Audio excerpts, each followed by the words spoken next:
What's up, everybody? Today we're going to talk about Neon's newest movie and Osgood Perkins' newest movie, The Monkey. First and foremost, I just want to apologize for this movie being so late. I saw this movie Thursday night at the premiere, but I had to go to Mad Monster the next day and for the weekend, so I was not able to record anything for it.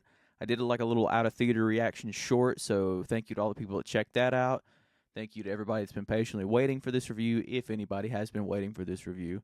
So I thank you so much for that. But until further ado, let's dive into this. So The Monkey tells a story about two twin brothers who find this monkey when they're young, and essentially it causes death to anyone around them. And these crazy, outlandish, off-the-wall deaths to anybody that's in their life or outside of their life. It's just random. And this is based on a Stephen King short. I think it's a short. I don't think it was ever a book. There's a lot of good Stephen King stories that are getting adapted nowadays. I'm looking forward. I think Mike Flanagan is supposed to be doing one for The Dark Tower. So I think but that's going to be a TV show, but I think that'll be interesting.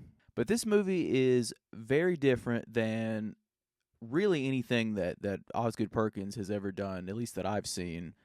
Like, if you've seen movies of his, like The Blackcoat's Daughter or Longlegs or anything like that, this is the complete opposite tonal shift of that. This is a very dark comedy. He has a very dark, creepy, just dreadful atmosphere to his other movies. The one movie of his that I have not seen is I Am the Pretty Little Thing That Lives in This House. And that one I've heard mixed things about, but I also hear mixed things about The Blackcoat's Daughter, and I thought that was a really good movie, but that's one I do want to check out. Osgood Perkins is one of those directors as well that I really like. Like, he's starting to I feel like make a name for himself now with Neon, and I think him and Neon are just like the perfect partnership. He's got this very particular style that I love, and it's not so much in this movie as it was obviously in like Longlegs, but where he's able to build dread and really like hold on certain shots, so you get that tension where you're like, oh shit, what's gonna happen. And I love that. Like, he really builds stuff off of atmosphere and tension and things like that, and I really enjoy him as a director. He has a certain style about him that I really like, and he's become one of those household names for me that no matter what he does, I will happily go see, because I have faith that he's going to deliver. And I think he does have some kind of movie coming out later on this year as well, and I think it's more of a horror, going back to the horror thing again. And I'm not 100% sure when that's coming out, but I think it's later on this year, maybe August, September, somewhere in there. But apparently, which I didn't know this, I wish I would have when I saw The Monkey, but I was told, or I saw stuff after that, if you stay after the credits, you get a little sneak peek of that movie. So I wish I would have saw that before I saw The Monkey, so I've known to stay. And I stayed for pretty good midway through the credits, but then I was like, okay, I got to go because I got to get back home to pack and all that stuff. But I unfortunately didn't see it.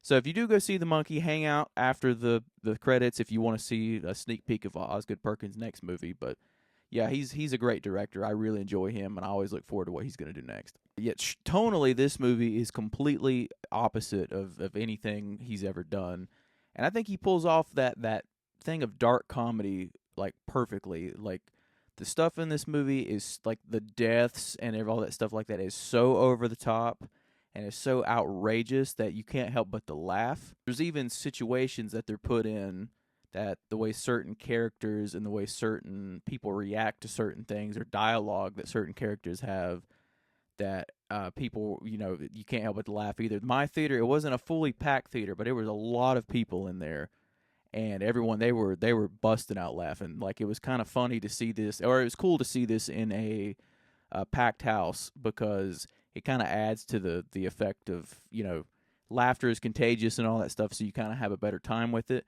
So if you can see a movie with a lot of people or a big group of friends, I think you'll get a better experience out of it. I think the design of the monkey, the actual monkey, is really cool how they did it, because from what I read or what I heard was that, the classic looking monkey with the symbols and stuff they couldn't do because apparently Disney copyrighted that for Toy Story 3.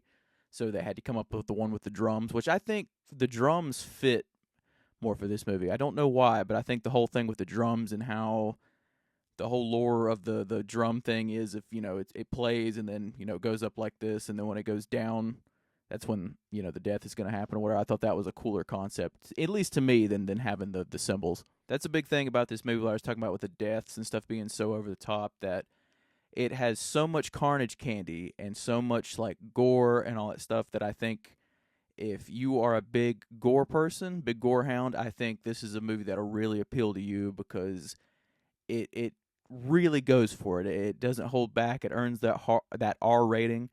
And there is some, it looks like in some of the deaths, there is some CGI blood, but I think it's mixed in so well with some of the scenes that also have practical blood and practical effects, that it's not seamless, but it's just enough to where it doesn't really bother you or pull you out of it by any means like that. I do think the story with these brothers is very entertaining, and it keeps you kind of pulled in, because this is one of those movies where you're like, how is this going to end? How is this going to wrap? Because there seems like there's just no way out of this, because throughout their childhood, these two brothers have been trying to get rid of this monkey, and it always comes back no matter what. So it is one of those stories where you're like, okay, I'm captivated by this, because I'm very curious how this is going to end. Theo James is the one who plays the two lead roles. He has to play the two twin brothers. I think he does such a good job, because both brothers have two completely different personalities. Like, one is a very like shy, timid, quiet to himself, and the other one's just this obnoxious asshole. So he's able to interweave those and play them so well together that he pulls it off seamlessly. Like, there's scenes where they're together, and the way that he's able to just go back and forth. I mean, obviously, he probably filmed it at different times, but the way he's able to kind of just bounce from each character, it's just really cool how he pulled it off. Even Osgood Perkins has a small cameo role in this movie where he plays the uncle. And even that, the way it's set up and executed, it's hilarious. It's done so well. The thing for me that kind of, like, this movie starts so strong. Like, the first probably 30, 40 minutes maybe, it's like setting up all the stuff when they were a kid, like when the brothers were kids, and all the stuff that happened in their life. And then it starts off so strong, and then we dive into when Theo James, when he's an adult. And like I said, it goes so strong and so hard throughout the majority of that it kind of tapers off a little bit. Because obviously you have to, develop a story and try to tell a story in all this carnage that's going on. So in the beginning, as it starts super strong, you have like, a lot of deaths going on and a lot of crazy shit going on. And then it kind of slows down a little bit to kind of, start building its story. And then you'll have a few crazy deaths here and there. Then obviously it's going to build a little bit more of a story, and more crazy deaths happen. And then it's building more of a story, which I can understand what people I saw where people were talking about the pacing issues and all that stuff, because it starts out so strong and then it kind of tapers off. Yeah, I agree with that, but I also, like I said before, I think you have to be able to tell a story and amongst the craziness that's going on. And I think it's because they set such a high expectation, because it starts out just swinging right out of the gate. But I think that the deaths that come after, and all the crazy that comes after even all that stuff in the beginning, that is woven into the story, I think all of it is worth it. Like, if you hang on for the story, I think all of that stuff it pays off really good. For me, it was kind of near towards the end. I wouldn't say that it like dragged out or anything, but it had definitely near the end, at least for me, I did feel this fatigue where I felt like just there was a little bit of stuff that was kind of stretched. And because I understand, I think this is a short story. Like I said, if I remember at the beginning, I'm not 100% sure. I think it's a short story or novella or something like that. So I'm not sure how much of the source material was actually adapted to this movie, like what he took from the story and what Osgood Perkins added himself. So I'm not 100% sure on that, but yeah, near the end of it, at least for me, you kind of felt this dip where I was like, all right, but that doesn't take away from the overall quality or overall, fun that I had with the movie at all. I think this movie is so fun. Like, this is a movie you could sit down and like for me, I would love to show people, because most of my friend group have a dark sense of humor, and it's right up my alley. So I think most of my friends would really enjoy this movie. This is definitely like a party movie and a group movie, and you could have so much fun watching this movie. And I think what's interesting as well about this movie is that I've heard from different people that they've taken different things from this movie.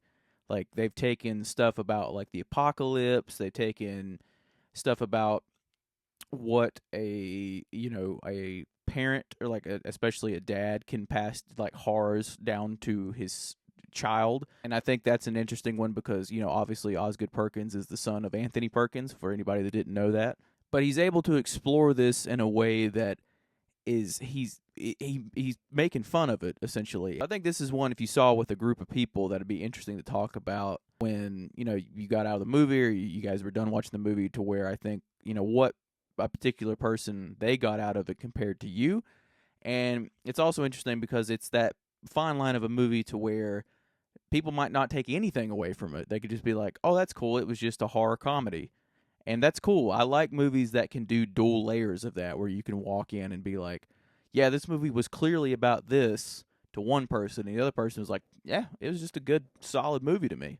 So I like movies that want to have something to say, but then can walk that line so clearly to where you're able to pull off both, and it works for every audience member. So I think that's really cool. Now, I mentioned in my out of theater review that a lot of the deaths in this movie feel very, very Final Destination ish.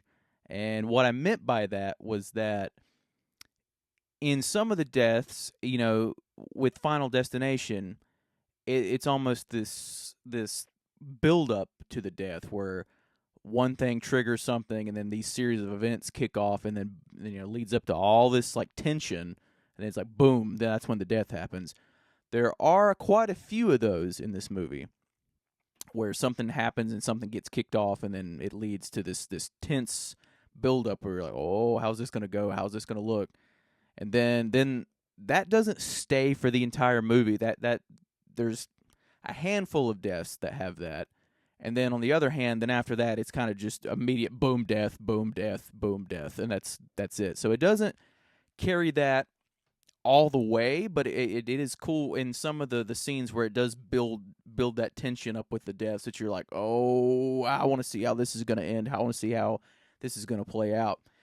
And nevertheless, even when they don't build it up and it just goes straight for the death, it's bloody, it's bombastic, it's just out there. And like I said earlier when I mentioned at the beginning, it's just carnage candy, and it's so cool to see a movie again like this. I don't think I've seen a movie as bloody as this since probably Terrifier, but it's different than Terrifier. Don't walk into that thinking, oh, it's another Terrifier movie. It's not that at all. I'm just saying it's got that same, it's in the same vein as that, because this is set, well, I mean, Terrifier is kind of the same way. It's set more, and it's so over the top that it's just goofy, and it embraces that. And like I said, Terrifier can be the same way, because some of the stuff in that movie, it's so over the top that people just find it funny. I think AMC has the exclusive on this one, but if you do see it at AMC, you can buy a popcorn bucket.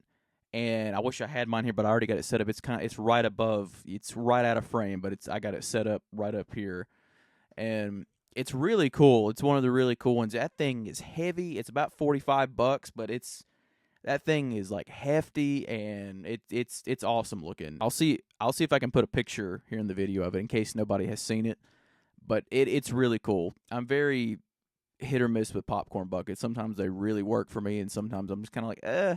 And I have a collection growing downstairs that I can't contain anymore as it is. I'm literally running out of room for them. But they make some that I'm just like, I gotta have it. Like, I don't care. I will find a place for it. I'll put it somewhere. But it is really awesome. If anybody was curious about it, I mean, it's really well made. I heard a lot of people talking about the key, like obviously don't try to turn the key, because I heard a lot of people are breaking them off trying to turn the key. But that, and I found out just before I recorded this video that Neon actually has a replica monkey that you can buy or pre-order from them, which is really cool. It's about $125, but it's pretty awesome though. I'm the perfect market for stuff like that, because I'm such a sucker for being a collector stuff. So that stuff, yeah, I'm a sucker for that. But anyway, I would highly recommend The Monkey. It's a lot of fun. If you love Carnage Candy, if you love a dark comedy, which we don't really get anymore, I highly recommend going to see it. If you can, get a bunch of group of people together or go see it in like a packed house. It's just a good time and a lot of laughs. Like I said, if you got a dark sense of humor, a lot of laughs in there. So yeah, I would highly recommend going to see it. I apologize again for this review being so late. Thank you again to everybody that was, waiting for this review to drop. Like I said, I really appreciate it. And let me know if you've seen The Monkey. Let me know down below what you thought. And please go check out my other videos. On this past Saturday, I released my top movies of 2024. And again, I'm so sorry that was late. I was just waiting because I knew that I was going to be out of town, so I wanted to be able to release something for the channel. So please go check that out if you haven't. I have some other reviews on my channel for Companion and The Wolfman, and obviously like Love Hurts and things like that. So please, if you haven't yet, please go check those out and leave me a comment and let me know what you guys think of all that. Please comment, subscribe, and as always, I'll see you guys in the next one. Thank you.